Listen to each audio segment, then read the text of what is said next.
দর্শক, Surf Excel presents দীপ্ত D বক্সে আপনাদের সবাইকে আমন্ত্রণ জানাচ্ছে আমি রুবায়েত হাসান। বিশ্বকাপে শেষ 32-এর লড়াইটাও শেষ, এখন শুরু হচ্ছে শেষ 16 লড়াই। গত রাতের নাটকীয়তায় প্রথমবারের মতো বিশ্বকাপের শেষ 16 নিশ্চিত করেছে মিশর। অন্যদিকে কেপ ভার্দে হেরে গেলেও হৃদয় জিতে নিয়েছে কোটি ফুটবল প্রেমীর। আর 32-এর শেষ ম্যাচে ঘানাকে হারিয়ে শেষ 16 নিশ্চিত করেছে কলম্বিয়া। আজকে ডি বক্সে থাকছে মিশরের ঐতিহাসিক সাফল্য, আর্জেন্টিনা কেপ ভার্দের অবিশ্বাস্য লড়াই, শেষ 16-র পূর্ণচিত্র, আজকের surf excel moment of the day, fan of the day এবং কানাডা, মরক্কো, ফ্রান্স, প্যারাগুয়ে ম্যাচের বিশ্লেষণ। আজ আমার সঙ্গে এই আয়োজনে রয়েছেন ক্রীড়া বিশ্লেষক আনোয়ার ইকবাল মিতু। কিন্তু আপনাকে আমন্ত্রণ জানাচ্ছি এই আয়োজনে। দেখছেন তো বিশ্বকাপ বেশ এক্সাইটিং হয়ে উঠেছে। নতুন সার্ফ এক্সেল এক্সপার্ট হোয়াইট, যার হোয়াইটেনিং বুস্টার্স কঠিন দাগ দূর করে আর সাদা কাপড়কে করে 5 শেড পর্যন্ত সাদা। আসল হোয়াইট মানে এক্সপার্ট হোয়াইট। খেলা দেখলেন, প্রথমেই একটু জানতে চাই যে কেপ ভার্দে ফুটবল প্রেমীদের হৃদয় জিতলো কিনা, কতটা ফুটবলের সৌন্দর্য দেখেছেন আর্জেন্টিনা কেপ ভার্দে ম্যাচে? জি, ধন্যবাদ এবং দীপ্ত টিভির সমস্ত ক্রীড়ামোদীদের শুভেচ্ছা জানাচ্ছি। আসলে congratulations to Argentinian team and their এত সাপোর্টারকে কংগ্রেচুলেশন জানাচ্ছি, but salute to Cape Verde. কারণ আমার মনে হয় না ওয়ার্ল্ড কাপ, ইনক্লুডিং আমি, ওয়ার্ল্ড কাপে শুরু হওয়ার আগে কেপ ভার্দে এত দূর আসবে, আপনার বড় বড় সব টিমকে ঠেকিয়ে দেবে, কারণ তারা তো লিগ পর্যায়েও স্পেনের মতো দলকে রুখে দিয়েছে। তো সুতরাং ইট ওয়াজ নট আ ফ্লুক। একটা তথ্য দিয়ে শুরু করি। এই কেপ ভার্ডের 26টা প্লেয়ারের 26টাই দেশের বাইরে খেলে এবং তারা কিন্তু মাত্র 4 জন বর্ন ইন কেপ ভার্ডে, বাদ বাকি কিন্তু সবই আপনার বাইরে জন্ম, সেখানে বট আপ। তো সুতরাং আমরা জানতাম না, but Cape Verde first time World Cup qualify করে এই যে মনে যে ছাপ দিয়ে গেল, এটা অনেকটা ক্যামেরুনের মতো। আপনি যদি মনে করেন যে ক্যামেরুনের রজার মিলা যেবার আসছিল, they have done a lot for সকার, তেমনি কেপ ভার্ডে। এবং কেপ ভার্ডের আসলে ভার্জিনিয়া 3টা গোল খাবে এটা আমি চিন্তা করি নাই, প্লাস আবার 3টা গোল সে যেভাবে সেভ করেছে সেটাও কিন্তু দেখার মতো। কারণ মেসির মতো মানুষকে ঠেকানো, এবং মেসি কিন্তু চাইলে কিন্তু কালকে 4টা গোলও দিতে পারতো, কথার কথা বলছি। বাট আমি মনে করি ভার্জিনিয়া এবং মেসির দৌড়তে কিন্তু ভার্জিনিয়া উইনার, বাট গেমটা জিতে নিয়েছে আপনার আর্জেন্টিনা। না, কিন্তু ছোট দলের বড় তারকা বলবো না, কারণ ভার্জিনিয়ার যে পারফরমেন্স তা একদম বিশ্বজুড়ে সমাদৃত হচ্ছে। শুধু কালকের ম্যাচে নয়, আমরা দেখেছিলাম স্পেনের দিনের খেলাতেও বেশ কয়েকটি, এবং সেদিন সে সম্ভবত প্লেয়ার অফ দ্য ম্যাচ হয়েছিল। মেসি আবারও বড় ম্যাচের জন্য কি পার্থক্য করে দিল কিনা মেসি হিসেবে? আমি একটা কথা বলি, মেসি, ম্যারাডোনা, রোনাল্ডো এরা হলো লিজেন্ড। এদের সম্বন্ধে কিছু বলতে গেলে আমাদেরই বুক কাঁপে। মানে এদের একটা ভুল নিয়ে অনেক সময় দেখা যায় মিডিয়া সরব, কিন্তু এরা দুইজন, বিশেষ করে রোনাল্ডো এবং এই যুগের কথা বলছি, এবং মেসি আমাদের জন্য যা উপহার দিয়েছেন এটা আর কেউ দিতে পারবে বা দিয়েছে কিনা আমার জানা নাই। মানে দুইজনের দৌরত্বের কথা বলছি। তো মেসি ইজ মেসি, মানে মেসিকে নিয়ে কথা বলার মতো আসলে ওর কোন রেকর্ডটা নাই বলেন, যে এই রেকর্ডটা মেসির শর্ট। আগে ছিল যে ওয়ার্ল্ড কাপ পাচ্ছিল না, তাই নিয়ে কিন্তু তাকে অনেক ট্রোল করা হয়েছে, বা ম্যারাডোনা ভালো মেসি ভালো না। But Messi have prove everything. এবং এই যে ব্যালন ডিওর বলেন, যা বলেন, গোল্ডেন বুট বলেন, কি পায় নাই উনি। তো সুতরাং মেসির খেলা মেসিময়, ওইটা বলতেই হবে। মানে মেসি ছাড়া, তবে এইটাও ঠিক, মেসি ছাড়া আর্জেন্টিনান টিম আমার মনে হয়, কারণ শক্ত প্রতিপক্ষ, ধরেন কেপ ভার্ডে, আমরা খেলা দেখে দেখে কেপ ভার্ডেকে চিনিছি। আমরা কি ভার্জিনিয়াকে আগে চিনতাম টুর্নামেন্টের আগে? উনি কিন্তু একটা সেকেন্ড টায়ার লিগে খেলে ইন বেলজিয়াম। তো সেইখান থেকে তাকে এত ভালো খেলবেন এটা আশাও করা যায় নাই, বাট আমরা চিনতামও না, সত্যি কথা। বাট উনি যা উপহার দিয়ে গেলেন আমাদেরকে, এটা অনেক যুগ আমরা মনে রাখবো, যতদিন বাঁচি আর কি, এটা মনে থাকবে। এবং দেখবেন এই কেপ ভার্ডেই আবার নেক্সট ইয়ার আসতে পারে কিনা সেটাও আবার দেখতে হবে। নিশ্চয়ই 120 মিনিটের লড়াই, টানটান উত্তেজনা। ভার্জিনিয়ার কথা বলছিলাম, কিন্তু দিবু মার্টিনেজ, তার কথা বলতে হবে, 2টি সেভ করেছেন। এবং স্কালোনি বলছিলেন ম্যাচটা তাদের জন্য সহজ হবে না, কিন্তু এখন তো রাউন্ড অফ 16-এ চলে গেছে, সামনে 8-4, তারপর হয়তো রোড টু ফাইনাল। বড় দল হিসেবে মানসিক প্রস্তুতির কোনো ঘাটতি দেখছেন কিনা আর্জেন্টিনার ক্ষেত্রে? এইখানে তাহলে একটা কথা বলি, মানে from the very beginning Argentina, যদি আপনি ওয়ার্ল্ড কাপে আসার আগে ওনারা কয়েকটা প্র্যাকটিস ম্যাচ খেলেছে খুবই পুয়ার দলের সাথে খেলেছে। Why is that I do not know. যেমন আমি কয়েকটা কথা বলি, আইসল্যান্ডের সাথে খেলেছে, আপনার বুরুন্ডির সাথে খেলেছে, অ্যাঙ্গোলার সাথে খেলেছে। এরকম খেলে খেলে কিন্তু ওনারা এখানে এসে সামহাও, এটা কি অনেকে বলে যে ফিফার পক্ষপাতিত্ব বা না, যেটাই হোক, বা লাক ফেভার করেছে, দুইটাই বললাম। তো আপনি খেললেন কার সাথে? আপনি এমন সব টিমের সাথে খেললেন যারা কিন্তু একজোট টেস্ট করার মতো কিছু না, কিন্তু আপনি কেভ ভার্ডেকে দিয়ে টেস্ট হবে এটা কিন্তু আমরা আশাও করি নাই। মানে আপনার আর্জেন্টিনা কেভ ভার্ডে যে আপনার এক্সট্রা টাইমে যাবে এটা আমার মনে হয় না কেউ চিন্তাও করেছে।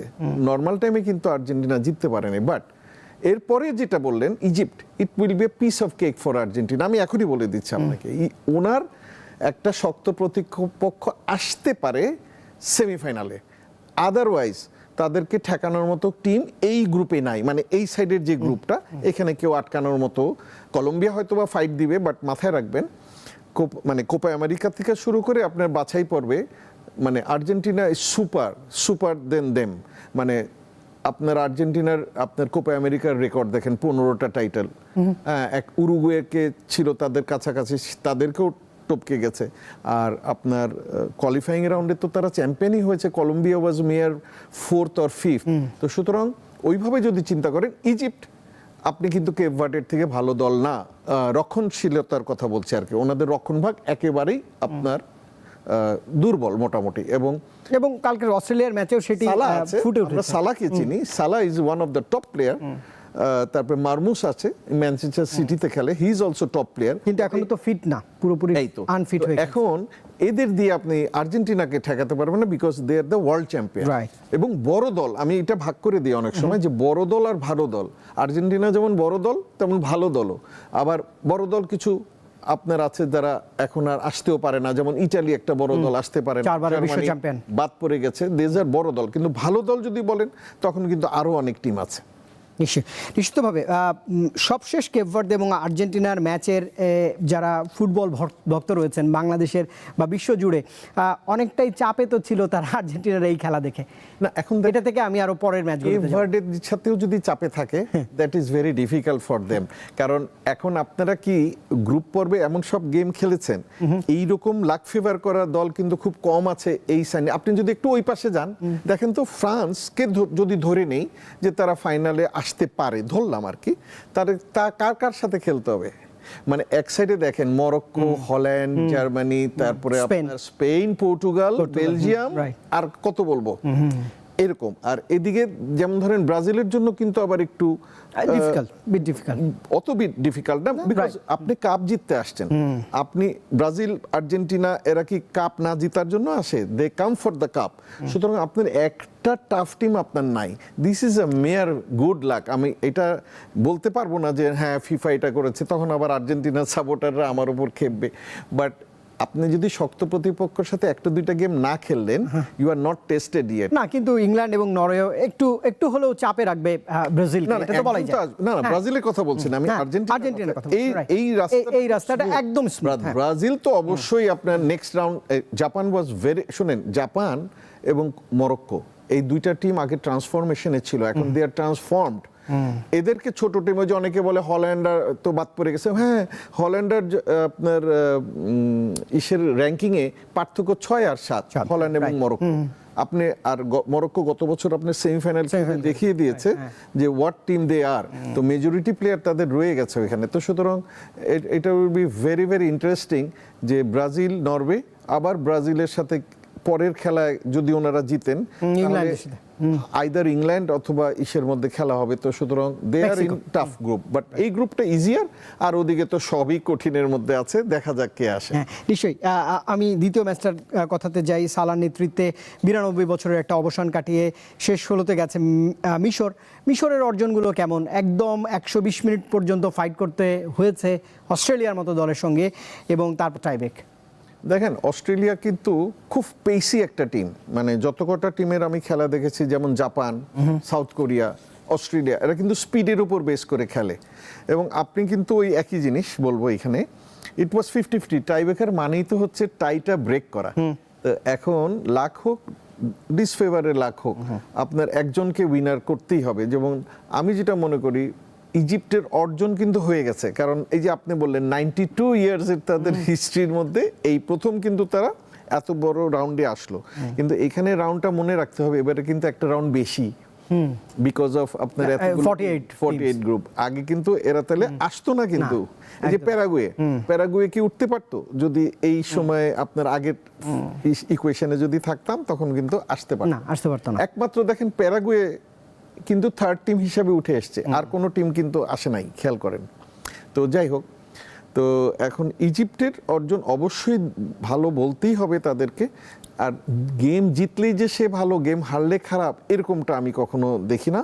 কারণ ইজিপ্টের প্রতি আমাদের একটা সফট কর্নার আছে দুই কারণে। একটা হচ্ছে দেখেন আফ্রিকান খেলার ধার যে আছে না, এটা আমরা সবসময় আফ্রিকান নেশনগুলোকে ফলো করি না, তাই কিন্তু আমরা জানি না। এই যে আইভারি কোস্ট একই জিনিস, আপনার 26টা প্লেয়ারই বাইরে খেলে এবং they are one of the best player of. না, আমার পরের প্রশ্নটাই এটা যে আফ্রিকার দলগুলো 32-র মধ্যে যতগুলো অংশগ্রহণ করেছে 48 মধ্যে ম্যাক্সিমাম 32 কোয়ালিফাই করেছে। 100% করবে। শুনেন একটা জিনিস, এই যে আমেরিকায় খেলা হচ্ছে, আপনি ওয়েদারটাও একটু দেখতে হবে কিরকম ক্রচিং হিট, এবং এই মায়ামিতে যে কালকের ম্যাচে ওয়েদারও একটা ফ্যাক্ট, হাইয়েস্ট হিট এই পর্যন্ত রেকর্ড করা হয়েছে। তো এইসব জায়গায় কিন্তু আপনি ইউরোপিয়ান দলগুলো কিন্তু বেশি সাফার করবে ফর শিওর।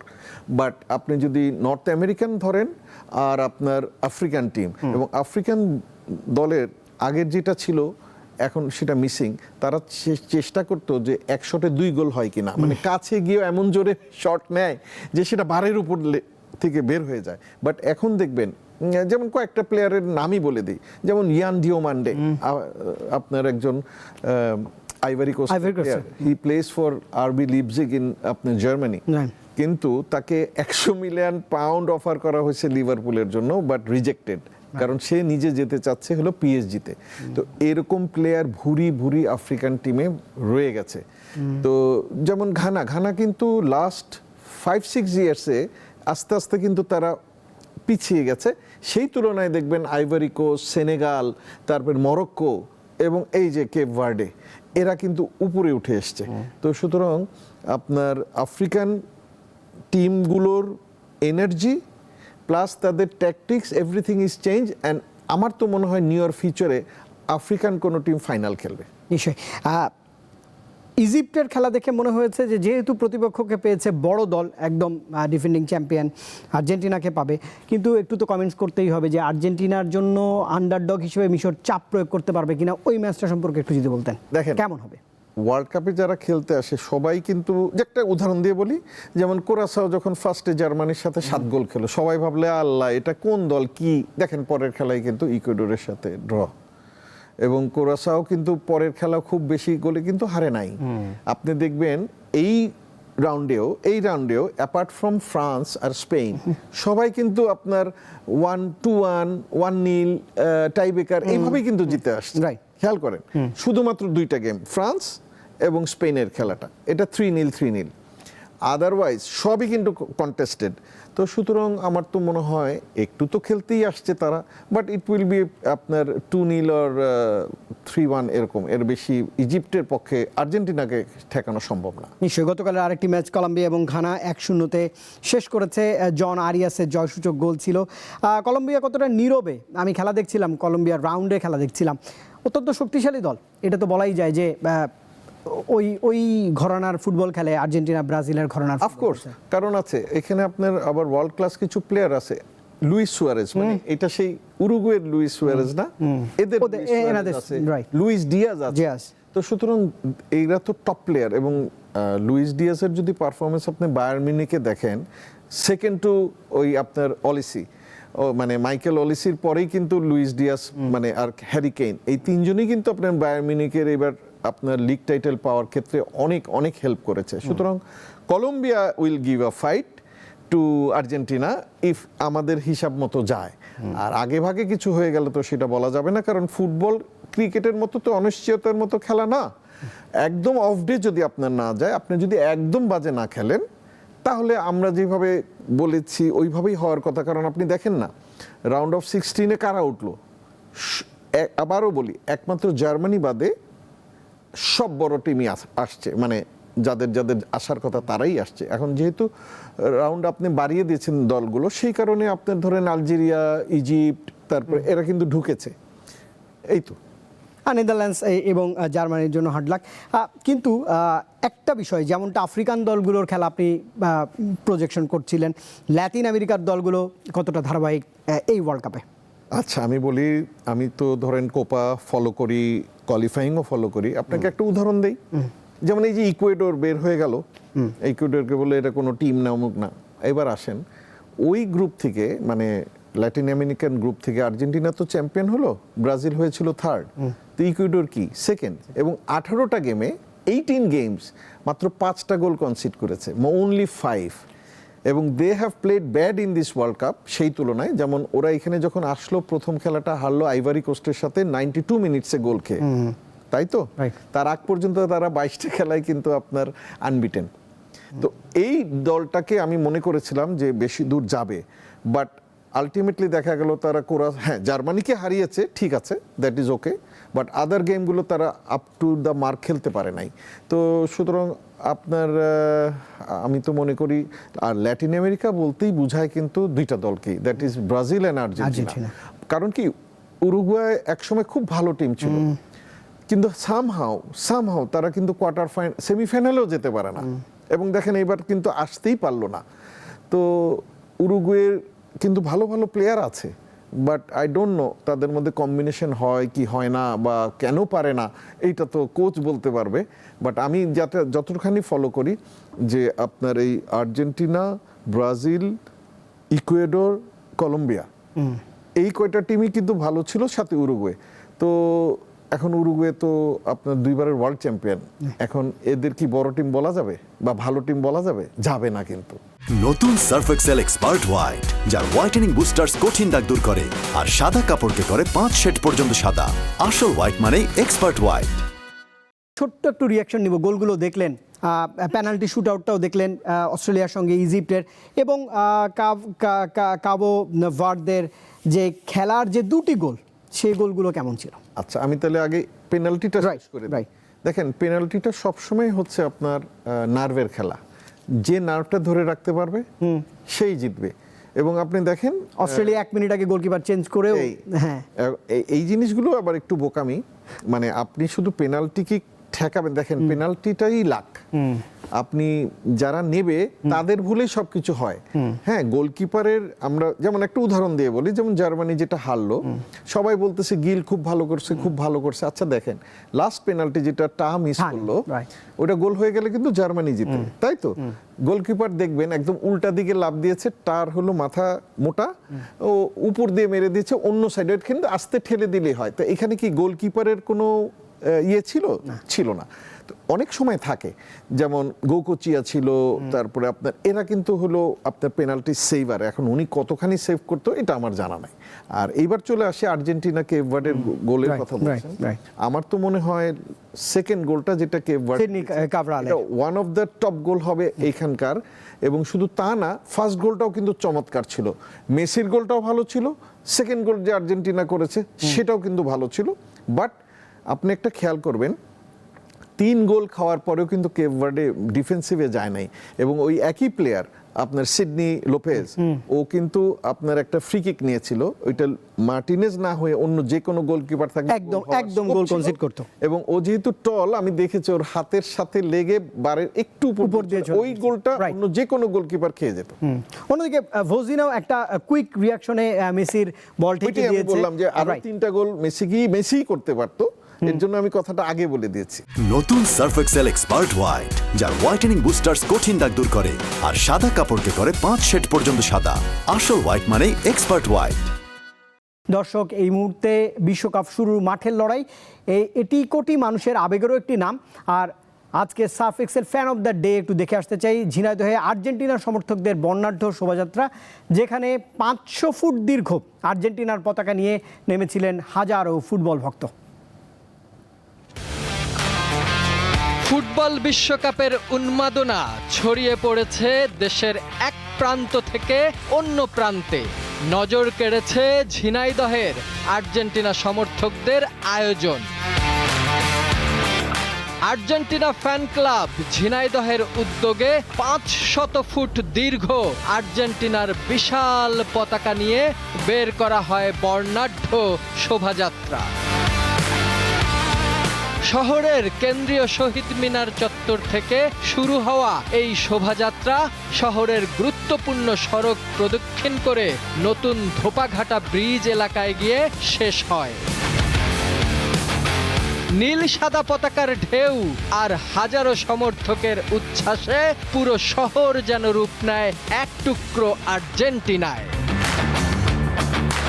ফুটবলের প্রতি এমন নিখাদ ভালোবাসা আর সমর্থকদের এই অসাধারণ আয়োজনই আজকের surf excel fan of the day.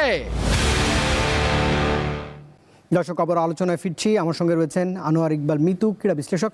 Mitu ভাই, আরেকটা জিনিস, বাংলাদেশে যখন বিশ্বকাপের উন্মাদনা 4 বছর পর ফিরে আসে, এটি কি একটা জাতীয় উৎসবে পরিণত হয় কিনা, একটু ছোট্ট কথা। 100% এটা তো বলার কোনো অপেক্ষা রাখে না। আমি জানি না অন্য আর কোনো দেশে অনেক সাপোর্টার আছে, কিন্তু মনে আছে গত বছর আর্জেন্টিনা গত বছর মানে গত 22-এ কাতার বিশ্বকাপে আর্জেন্টিনার সাপোর্টারদের কারণে বাংলাদেশকে আপনার আর্জেন্টিনারা মানে কিনেছে, স্বীকৃতি দিয়েছে পর্যন্ত, যে দে আর ভেরি গুড অমুক সমুক। তো এইবার তো উন্মাদনা আরো বেশি হয়। কি আগে মনে করতাম অনেক ফ্ল্যাগ ওরে, এখন ফ্ল্যাগের পরিমাণ কম, কিন্তু যেহেতু মিডিয়া, সোশ্যাল মিডিয়া এত অ্যাক্টিভ, এখন বোঝাই যায় যে জিনাইদার এটা দেখলাম, ওই দেখলাম, এগুলো আর কোনো দেশে হয় বলে আমার ধারণা নাই। নিশ্চয়ই। একদমই শেষ 16-র যে লড়াই, সেখানে ঢুকে যেতে চাই, একটু আলোচনা করতে চাই। আজকে বিগ ম্যাচ রয়েছে, কানাডা বনাম মরক্কো রাত 11টা, এবং ফ্রান্স প্যারাগুয়ে। শেষ 16 সবচেয়ে কঠিন ম্যাচ কোনটি হবে এই দুটার ভিতরে? এই দুটার মধ্যেই যদি বলি। আচ্ছা, এই দুটার মধ্যে তো আমার মনে হয় যে মরক্কো কানাডা একটু ফাইট হবে। এবং একটা বিষয় মিতু ভাই খেয়াল করেছেন যে যারা স্বাগতিক তিন দেশই কিন্তু 16 কোয়ালিফাই করেছে। ইয়েস, কারণ আছে। এবং তবে এদের মধ্যে টপ কন্টেন্ডার কিন্তু Mexico. Okay, Mexico can go up to semifinal, but মেক্সিকোর হাতে কাপ, এটা আপনি ধারণাও করতে পারবেন না, আমিও করতে পারবো না। বাট অন্য দুইটা দল ভালো খেলেছে, এবং কানাডার already they are call heroes. আপনি তাদেরকে হিরো উপাধি দিয়েছে কানাডার কিন্তু আপনার যতদূর যাওয়ার গেছে। বাট আমেরিকান টিমটা is much more stronger than Canada, এবং ওদের কিন্তু আর একটু দূর যাওয়ার সম্ভাবনা রয়ে গেছে। বাট আপনি যদি মেক্সিকোর কথা বলেন, দে আর হার্ড ক্র্যাক টু মানে বিট, মানে আপনার নিজের মাটিতে তাদের হারানো is very very difficult. Canada এবং মরক্কোর ম্যাচে আপনি মরক্কোকে নিশ্চয়ই এগিয়ে রাখবেন, কিন্তু অবশ্যই নিশ্চয়ই, কিন্তু কানাডার আত্মবিশ্বাস, দ্রুত ট্রানজিশন যেটা করছে, কেমন স্বাগতিক দল হিসেবে খেলা কেমন দেখেছেন কানাডার খেলা? আমি দেখেছি। দেখেন, একদিনের খেলা দেখে জাজ করা, আমরা কি রেগুলার বেসিসে কানাডাকে আসলে কি ফলো করি? আসলে করি না। তো সুতরাং তাদের ওই যে বললাম অ্যাচিভমেন্ট যদি কিছু দেখেন, কিছু দল আসে কাপ নিতে, কিছু দল আসে আপনার ভালো খেলার জন্য, কিছু দল আসে যে আচ্ছা আমাদের টার্গেট হচ্ছে যতদূর যাওয়া যায়, আর কিছু দল আসে কারণ যেহেতু মরক্কো এখন অলরেডি ট্রান্সফর্ম দল, they have played semifinal last year, সুতরাং they will give a good fight out of it. কারণ এর থেকে মানে অন্যদের যদি আপনি প্রতিপক্ষ দেখেন ওই সাইডে, সেই তুলনায় মরক্কোর জন্য কিন্তু ইজিয়ার। আমি যদি ঘুরে বলি কথাটা, আমি কানাডাকে ছোট করছি না, এমন হতে পারে যে কানাডা জিতেও গেছে, দিস ইজ ফুটবল। তো সুতরাং আমি এইখানে এদের আগাবো। আর যতই বলেন আপনি প্যারাগুয়ে, এটা কোনো আপসেট না। জার্মানি খারাপ খেলেছে, এবং বিমাতা সুলভ আচরণ রেফারির আছে, এবং এই কারণেই আপনার France, it will B a piece of cake. আপনি দেখে নেবেন। নিশ্চয়ই। মূল বিষয় যদি আমি একদম নোট ডাউন করি, এমবাপ্পের ফর্ম, ওলিসিসের সৃজনশীলতা, প্যারাগুয়ের আত্মবিশ্বাস, সব মিলে জমজমাট লড়াই তো রয়েছে, কিন্তু জার্মানিকে হার মানানোর বা হারিয়ে দেওয়ার যে মানসিকতা, সেখান থেকেও এই ম্যাচে বড় দল হিসেবে চাপে থাকবে কি ফ্রান্স কিছুটা? আমি যদি প্যারাগুয়ের ফ্রান্স দেখেন, খেলতে গেলে তো চাপ একটু থাকবেই। আর এইসব চাপ শুনেন, ফ্রান্স হচ্ছে আমার চোখে দেখা এইবারের না, গতবার থেকে এই পর্যন্ত বেস্ট টিম। যদি অফ ডে না যায়, অনেক সময় একটা টিমের কিন্তু পুরো অফ ডে যায়, লাক ডিসফেভার করে, কারণ ওয়ার্ল্ড কাপ পেতে গেলে কিন্তু আপনার লাক লাগবে। তখন সেই লাকটা যদি ওদের থাকে, nobody is parallel to France এই মুহূর্তের। আমি যদি তাদের খেলা, সব টিমের খেলা দেখে যদি বলি, nobody is even parallel with France. But yes, আপনি বললেন এইখানে যদি স্পেনের সাথে খেলা পড়ে, পর্তুগালের সাথে পড়ে, it will be a fight like anything. কারণ আপনার এরাও, আপনি যদি ওইভাবে প্লেয়ার ধরেন, ফ্রান্সের পরে যদি নাম করা প্লেয়ার থাকে তাহলে সব আছে পর্তুগালে, তারপরে স্পেন। আমি তো বলে দিচ্ছি তিনটা। এই তিনটা প্লেয়ার সারা বিশ্বে যে দাপটে খেলে, সেই প্লেয়ারগুলো কিন্তু আবার দেখেন এখানে ভিটিনিয়া, একটা উদাহরণ দিই, প্রতিবারই কিন্তু তাকে সাবস্টিটিউট করে নামানো হচ্ছে, বসিয়ে দেওয়া হচ্ছে। ওয়ারাস পিএসজিতে সে কিন্তু one of the best midfielder. Yes or no বলেন? তাহলে এই জন্য ওয়ার্ল্ড কাপটা আপনার বোঝা যায় কম, কারণ কি এত টুর্নামেন্ট খেলে এরা আসে, মানে বিশেষ করে বড় বড় প্লেয়ার, মানে টু মাচ অফ টুর্নামেন্ট। একদম একদম প্রেডিকশনে আসবো। কানাডা মরক্কোর গোল লাইন যদি বলতে পারেন, গোল লাইনটা বলা খুবই ডিফিকাল্ট, বাট এটা আর ফ্রান্স প্যারাগুয়ে, আচ্ছা ফ্রান্স প্যারাগুয়ে 3-0 অথবা 2-0, আর এইখানে আপনার এটা টাইব্রেকারেও যেতে পারে অথবা 2-1। অসংখ্য ধন্যবাদ আমাকে সময় দিয়েছেন। অন্য কোনো দিন নিশ্চয়ই আবারও সুযোগ থাকছে বিশ্লেষণের, কারণ সামনে তো আরও ম্যাচ রয়েছে, বিগ ম্যাচ রয়েছে। দর্শক, বিশ্বকাপের শেষ 32 আমাদের উপহার দিয়েছে অসংখ্য নাটকীয় মুহূর্ত, অঘটন আর নতুন ইতিহাস। এখন শুরু হচ্ছে শেষ 16 লড়াই, যেখানে প্রতিটি ভুলের মূল্য বিদায়। আজ দেখলাম মিশরের ঐতিহাসিক সাফল্য, কেপ ভার্দের অবিশ্বাস্য সাহসিকতা আর শেষ 16 পূর্ণচিত্র। আজ রাতেই মাঠে নামছে কানাডা, মরক্কো, ফ্রান্স ও প্যারাগুয়ের মতো বড় দল। সেই উত্তেজনার গল্প নিয়ে আবারও ফিরবো আগামীকাল। আজকের মতো বিদায় নিচ্ছি। আমি রুবায়েত হাসান, সঙ্গে ছিলেন ক্রীড়া বিশ্লেষক আনোয়ার ইকবাল মিতু। দেখছিলেন সার্ফ এক্সেল প্রেজেন্টস দীপ্ত ডিবক্স।